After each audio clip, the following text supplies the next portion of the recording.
달달. 날씨가 매우 좋은 날이네요.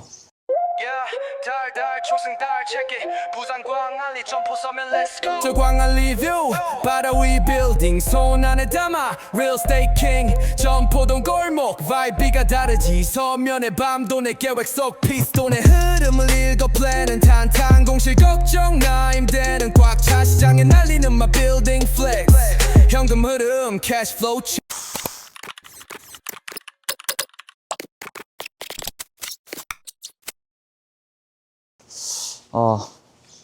지금 가보고 있는 곳은 강안동 매매한 곳, 완파 현장을 조금 담아보려고 하고 있습니다.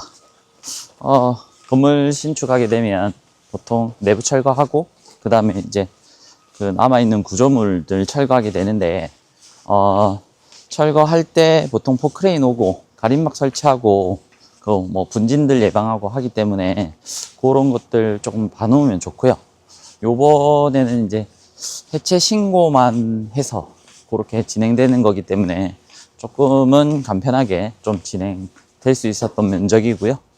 그 다음에 이게 만약에 완파되고 나서 나대지 상태가 되고 나면 아마 경계 현황 측량을 신청해서 경계점을 조금 확인하는 그런 과정에 돌입할 것 같아요.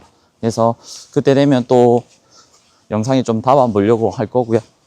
그 다음에 강안동 주변으로 지금 신축들이 조금 진행되고 있다, 그런 점 말씀드리고, 강안 5구역에서 벗어나는 구역들 위주로 해서 조금 신축이나 리모델링이나 이런 것들이 조금 많이 진행되고 있는 것 같습니다.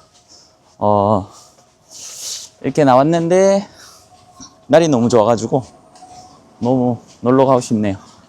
혼자서 이렇게 다니다 보면 많은 것들을 생각할 수 있는데, 뭐 사업 구상도 많이 떠오르고, 그 다음에 저 건물은 뭐가 들어올까, 아니면 저 건물을 만지면 어떻게 될까, 그런 것들을 굉장히 많이 고민하는 시간이 되는 것 같아요. 특히 혼자서 다닐 때 이런 영감들을 많이 갖고 있습니다. 뭐가 궁금하다고요? 소장님, 저 담이 옆집이랑 연결돼 있는데 여기 철거할 때 저건 어떻게 해야 돼요? 보통 이제 여기 같은 경우는 이제 시공사 선정을 위해서 지금 이게 공가로 지금 비워두고 있는 상황인데요. 제일 처음에 이제 철거가 시작이 되겠죠. 그러면 사실 철거라는 문제가 이제 옆집하고 관계가 굉장히 많이 됩니다. 그죠? 그러면 이제 경계 측량도 나와야 될 거고, 그죠? 네. 네 땅, 내 땅이 어디인지는 알아야 되잖아요. 그쵸. 경계 측량을 시작하고 나고 나면 이제 땅의 경계가 구분이 지어지겠죠. 그래 되면 사실 옆집하고 우리 집하고 담벼락이 보통 있습니다. 그죠? 이거 그러면 저희가 중개사를 공부할 때 조금 배우긴 하는데 상린관계라고 하는데요. 이제 네 것도 내 것도 아닌 모두의 것입니다. 그래서 보통 협의가 많아요. 근데 이거를 내가 지었다라는 거를 증빙을 할 수가 있으면 그걸 부셔도 상관은 없을 것 같은데, 보통 그게 명확하지 않습니다. 같이 지었을 가능성도 있고, 그렇기 때문에 협의가 제일 많고요. 그 다음에 지금 오래된 집 같은 경우는 이제 담벼락들이 오래된 것들이 많을 겁니다. 그죠? 네. 그러면 새 걸로 바꿔준다는데 마다할 사람은 없을 거라고 저는 생각은 해요. 그래서 보통 협의가 들어가게 되면 자르게 될 거고, 자르고 나면 이제 좀 새 걸로 교체를 해드리겠다, 이렇게 협의를 하는 과정이 이제 들어가겠죠. 협의를 해주시는 거군요. 네, 맞습니다. 협의도 중개사가 할 일인가요?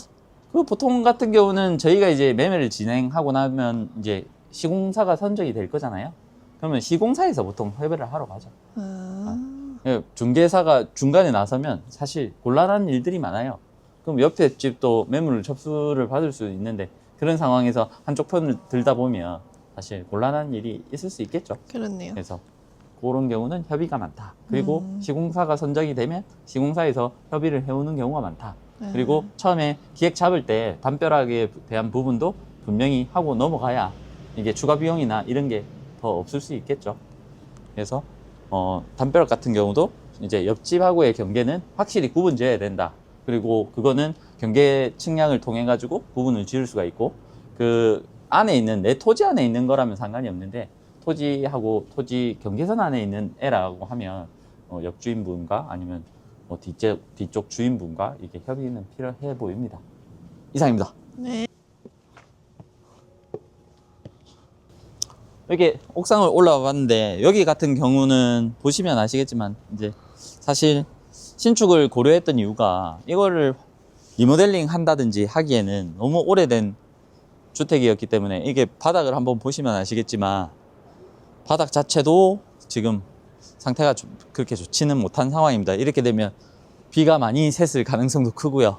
그리고 밑에 수선이라든지 리모델링을 하게 되면 벽을 이제 터는 경우가 많은데 그때 이제 뭐 크랙이라든지 이런 게 발생해서 비가 더 셀 우려가 있기 때문에 이런 거 같은 경우는 옆에 집처럼 이렇게 보시면 이렇게 요 정도로 올라갈 수 있는 주택들도 있기 때문에 여기도 신축을 계획을 하시는 게 더 좋을 수 있죠. 대신에 이제 여기는 이제 지역이 이종 주거지이기 때문에 뒤에 이제 일조권을 위한 정북 방향을 위한 그 일조권을 위한 그런 사선 제한이 있기 때문에 그거는 좀 참조해서 기획을 하셨으면 좋겠다는 땅이 되겠고요.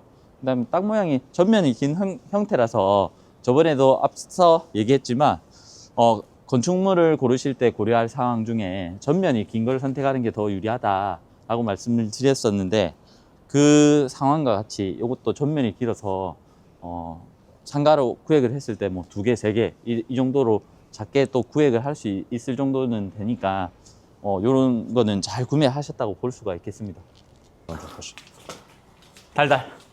지나가다가 매매한 주택 그 현장에 좀 나와 있는데 K님 뭐가 궁금하시다고 하셨죠? 요 가운데 구들장 같이 있었던 자리였는데 거실에 여기 네.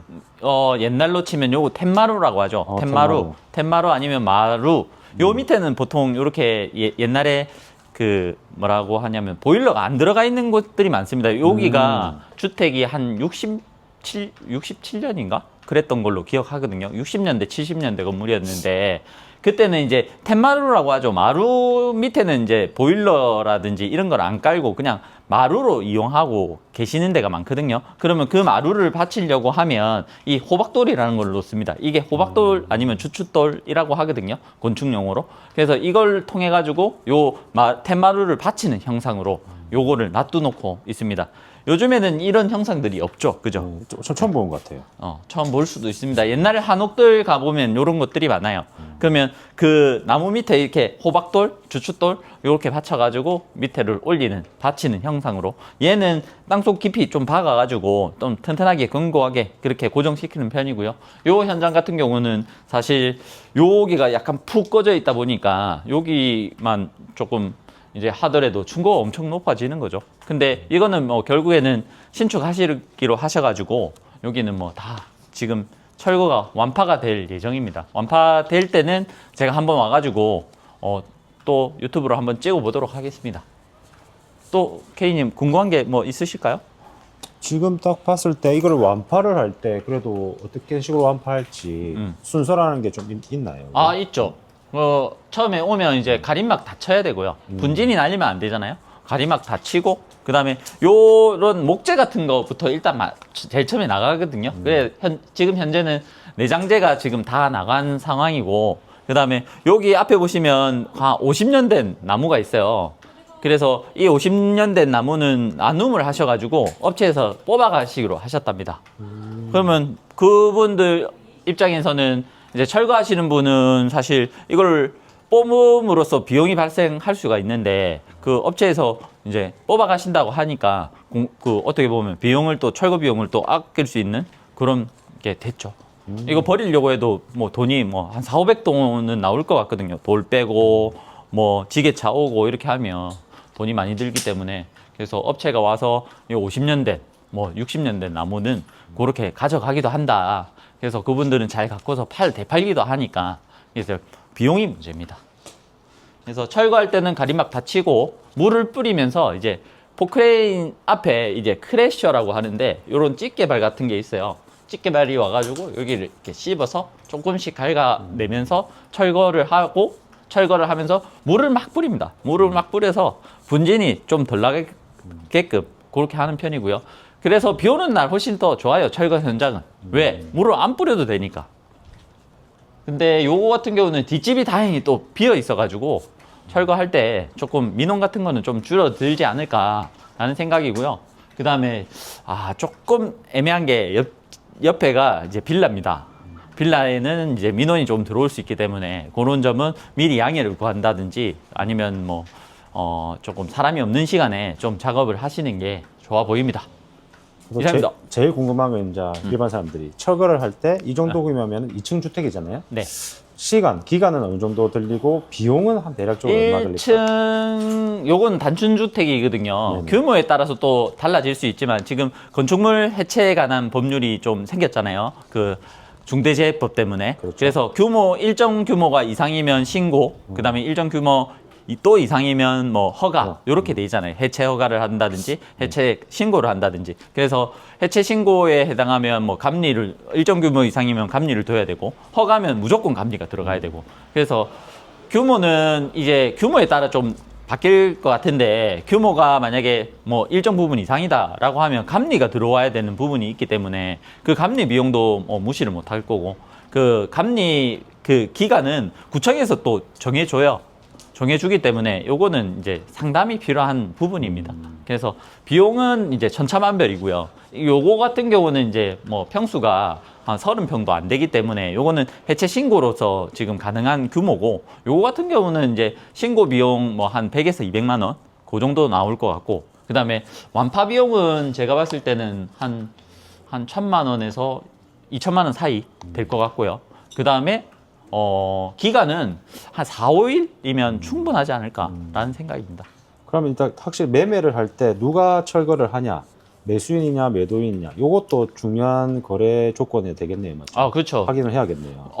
중요한 조건인데 그거 같은 경우는 보통 매수인이 많이 합니다. 왜냐하면 매도인이 해주는 경우는 거의 한 10명 중에 한 분, 100명 중에 한 2분 그 정도밖에는 확률은 안 돼요. 왜냐하면 이제 어떻게 해서든 매수자는 깎으려고 하실 거고 매도자는 어떻게 해서든 많이 받으려고 하시는데 이제 철거 비용 때문에 깎는다. 아니면은 내가 철거 비용 내가 낼 테니까 이만큼만 깎아주세요 하는 경우가 많기 때문에 보통은 매수자가 철거하시는 경우가 많습니다. 그리고 중간에 철거하는 경우도 있거든요. 용도 변경처럼. 그래서 중간에 철거할 때는 이제 매수자 비용으로 하는데 이제 주체는 매도자가 되고 뭐 요런 경우도 있습니다. 그래서 그런 점은 협의를 통해서 이제 참조를 해주시면 감사하겠습니다. 이상입니다. 달달. 현장으로 가고 있는데 철거할 때 주의할 점은 사실 민원이 제일 큰 것 같고요. 지금 현장 가고 있는데 멀리서도 부크레인 흙 푸는 소리가 많이 들리고 있고 그 다음에 분진, 그 다음에 옆에 붙어 있는 주택들의 민원 아니면 옆에 좀 큰 건물이 있다라고 하면 민원이 조금 많을 수 있습니다. 그래서 미리 철거하기 전에 그런 민원들은 좀 얘기를 해보심이 제일 좋을 거는 같고요. 여기 현장도 사실 조금 걸리는 게 큰 건물이 있어가지고 민원을 예상했지만 아직까지는 그런 게 없어서 좀 다행이다는 생각은 좀 듭니다. 포크레인이 열심히 지금 부시고 있고 앞에 집게발 같은 크래셔 작업을 통해 가지고 씹는 과정으로 철근을 많이 지금 씹어내고 있고 물을 뿌려 가지고 분진을 최소화하는 그런 작업을 하고 있는 모습입니다. 이렇게 가림막 다 쳐가지고 분진들 막아내고 그 다음에 물 뿌려서 최대한 먼지 안 나가게끔 그렇게 작업하고 있는 모습이고요. 굉장히 시끄러워서 영상에 음성이 담길지는 잘 모르겠습니다. 이렇게 보시면 요게 끝나고 나면 요런 걸로 지금 돌이랑 흙을 걷어내 가지고 지금 트럭에 담을 겁니다. 네. 다행히 이 현장 같은 경우에는 뒷집이 비어 있어 가지고 좀 원활하게 작업을 할 수 있는 환경이 조성이 됐고 뒷집도 지금 요 앞집 때문에 조금 같이 하셨으면 좋겠다라는 생각이 조금 드는 곳이기도 한데 뭐 가격이 안 맞으면 조금 힘든 경우가 있죠. 이런 집 같은 경우는 사실 앞집이 개발돼 버리면 많이 가리기 때문에 요거 같은 경우는 앞집이 혹시 매매가 돼서 요런 시행이나 개발이 들어간다라고 하면 좋은 가격에 조금 엑시트하는 그런 과정도 조금 필요할 것 같고 건물이 오래돼 보여가지고 요거는 앞집 하셨을 때 좀 싼 가격에 매도를 하셨으면 좋은 방안이지 않을까라는 생각이 들기도 하거든요.